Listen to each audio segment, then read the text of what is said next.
of ranking 100 Victorian books. I'm having the most fun doing this series, and it's been really a neat exercise as a reader who considers Victorian literature one of my favorites to see why I love these books. And it has just really spurred me on to keep investigating the genre, because there is so much that I have not read. I have so much to read. I still have not read any of H.G. Wells' science fiction. At some point, I'm going to work up the courage to read The Egoist by George Meredith. There's a lot of nonfiction that slowly I'm learning about. And yes, I just really want to keep reading it and keep reading it and keep reading it. So we are now going to do books 49 through 40. And number 49 is Tess of the Duerbervilles by Thomas Hardy. The only reason this is not ranked higher is because it's so sad. And you know me, if you watch my channel for any amount of time, I have a hard time liking really sad books. I do have a threshold. So there are definitely some sad books that are ranked highly for me in Victorian novels, but this is like oppressively sad. It's just kind of, Adam from Memento Mori calls it the pain train. I just know I felt so bleak and drained after I finished it. So that is not anything to do with the literary merit of the book. The way I'm ranking these is kind of my personal experience reading these. It does have such beautiful writing. You're following Tess Duerbervilles, and I really don't want to give much away. You can look up other reviews if you want to hear more about it. But it's beautiful. It was very just gripping as I was reading it. I was dying to know what was going to happen next, even though I had seen the miniseries.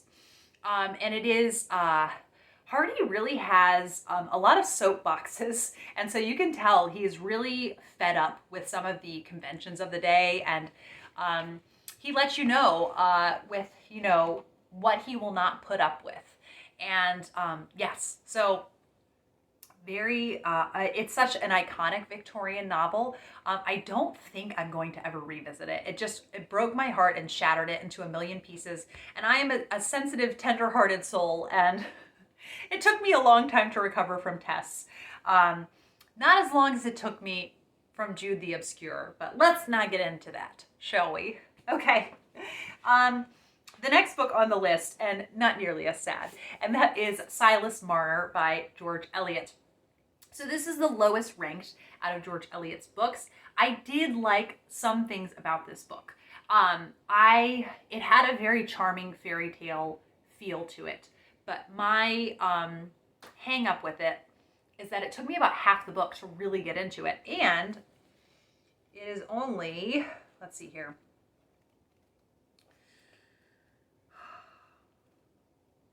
it's only 172 pages. So that wasn't that much of it that I felt, really like I was enjoying a whole lot. So that's my only issue. What I enjoyed, I very much enjoyed. It's got some real sweetness to it and charm. And the depth is there because it's George Eliot's writing, and beautiful. I mean, her writing is just stunning. So, there are some really great things about this. And number 47 on the list is The Way We Live Now by Anthony Trollope. This is very much a sweeping Victorian novel, and you have so many characters. It is a huge, just an unbelievable amount of characters in this book. And you've got some scandal, you have some scheming, you have unrequited love, you have romance, you have rivalry for affections, and just so much going on in one book. It's a real masterpiece that Trollope has put together. This is definitely an Anthony Trollope book I would be interested in rereading at some point, because it was so much to take in the first time that I read it. And also, I was really new to reading Victorian literature, and I heard different readers say that reading Victorian novels is almost like reading a different dialect. So I was taking in the language and all the characters, and I think I would really enjoy a reread of this where I can kind of sit back and relax and kind of go with the flow of the story as I read it. Then we get to book number 46, and that is Great Expectations by Charles Dickens. I think this is such a sweet little addition. I actually own two editions of Great Expectations because it is a book that I really, really loved. I think this is the first Victorian novel that I truly loved. It just really meant a lot to me as I was reading it. It just kind of opened up a whole new world of what a classic can be. And I'm having trouble coming up with the words to say. That's how much I liked it. So I am kind of surprised it's lower down than it is, but there are some Dickens that surpass it. You're following Pip, and I think a lot of people when they read this, they struggle with the character of Pip. And I get it. He's kind of awful in some of this. You're seeing him grow up. He's really petulant at the beginning of this and gets so prideful, and he is a very flawed character. But what I like is by the end, he has clearly grown and changed. And so I appreciate that. He feels very human so I can sympathize with him because he does show growth. And it feels authentic. Now, some people talk about how long this is, but as far as Victorian novels go, it says 450 pages. That is not that long. I think it just feels long. If you don't like a book is going to feel very long. So I really liked this. It's got some really fascinating characters in it. And Estella is a really fascinating female character for Dickens. And I love, if you want more gothic dark vibes, this is a really good book to try. And yeah, I recommend it. I feel like people either love it or hate it. Maybe there are people that had a kind of mixed reaction, but I feel like I hear a lot of people like, oh, I love that book so much, or like, I detested that book. And then we get to number 45, and this is the Virago book of Victorian ghost stories. So there were some in here that I was kind of meh about, but there were several in here that gave me chills and had me thinking about them for days, and just made me want to read a lot more by the author. I think in a short story, you can really see what kind of skills a writer has. And that's what I love about this collection, is that there are some writers that just really shine when they write a ghost story and when things are condensed down to such a short thing. There are some fairly large ones in here. There were some cliche stories, but I think I just really enjoy Victorian ghost stories, so I still enjoy those, even if they did feel a bit cliche. And then we get to number 44 on the list, and that is the Canterville Ghost and Other Stories by Oscar Wilde. This is a wonderful, wonderful story. If you want a humorous ghost story, read the Canterville Ghost. It's really very funny and also has a couple heartwarming elements to it, and it's not very long. Let's see, the actual Canterville Ghost story is 46 pages and just so much fun. So worth your time. You could sit and in an hour have read it. It's so good. And you're following this American family who moves into this manor house, and there is a ghost who has haunted it, and the American family really gives the ghost a run for his money. Then two of the stories in here, The Sphinx Without a Secret and The Model Millionaire, I was very so-so on. Lord Arthur Saville's Crime, I enjoyed. It had really very intense black humor to it. So because I enjoyed Lord Arthur Saville's Crime and the Canterville Ghost so much, that's why it's ranked, as high up as it is, because I enjoyed those so much and I just look back on them very fondly. And then number 43 on the list, and I cannot find my copy, I do not know where it is, but that is The Happy Prince and Other Fairy Tales by Oscar Wilde.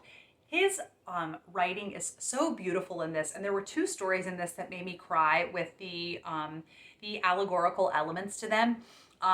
These to me just show kind of the beauty of showing care and recognizing another person's pain that are in a couple of these stories.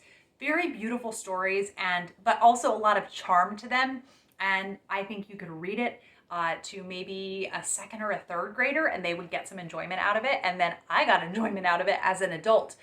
Just really kind of on the surface level, interesting plot happening, but also so much deeper meaning to them. They really felt like poetry, and they are beautiful. And speaking of poetry, number 42 on the list is The Child's Garden of Verses by Robert Louis Stevenson.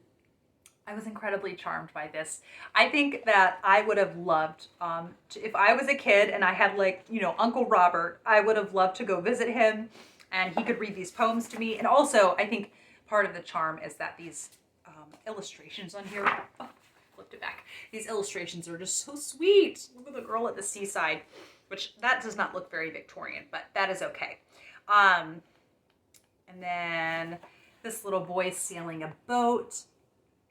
I just love that. And they're just very whimsical. He has a famous poem in here, The Land of Nod, and At the Seaside, Good and Bad Children, Foreign Lands, with this little boy looking up in the tree, talking about everything that he can see there. And it's just kind of the magic of childhood, and it's beautiful. So I really, really love this. It's a very, very moving collection of poems about a time in your life that once it's done, you never get your childhood back. So it does make it's really heartbreaking then for people that do have traumatic childhoods. You don't get a do-over of it. So it's really sweet though, for those who do have kind of this magical time of imagination and just the most free time you'll ever have in your life. And then next, at number 41, is The Wrong Box, also by Robert Louis Stevenson. This is a really just kind of capery type novel where there are two brothers who are elderly or older, and the one who lives the longest gets this inheritance. So it's this competition to be the one who lives the longest, and it is just nuts with so many things happening in it. It is a little bit more plot heavy than I like, but there was so much to like about it that I ended up giving it 4 stars. So if you want a really just kind of fast-paced, edge of your seat, laugh out loud funny Victorian novel, there are so many funny quotes and one-liners in this. So I'm definitely going to be rereading it at some point because I felt like there was a lot that was happening in it and I kind of missed some things. So yes, just a screwball comedy, and I still haven't watched the film of it that has Michael Caine. Need I say more? Okay, then we move to number 40, and that is Diary of a Nobody by George P. Grossmith. So a very similar type of humor as in The Wrong Box. It's a comic novel, and you're following this man as he's just going through his day-to-day life. He's telling you about what has happened, but it's the way that it's told, and these little hijinks that happen in his day-to-day life, like all of this just craziness happens just from trying to hang a picture, and it becomes this whole production, and his relationship with his son. And I mean, I was listening to the audiobook while I was trying to get to sleep, but I had to turn it off because I was worried I was going to start laughing out loud and wake my husband up. It was that funny. And yes, just very nonsensical, highly enjoyable, and I just very much recommend it wholeheartedly. So that is books 49 through 40. I hope you are enjoying this, and I'm getting so excited to continue on with this series and do the next couple videos, and you will see how I continue to rank things. And let me know if some of these were way higher for you or if you just didn't like them at all. I'm really interested to hear about other people's experience with them. And I will be back with another video soon. Bye.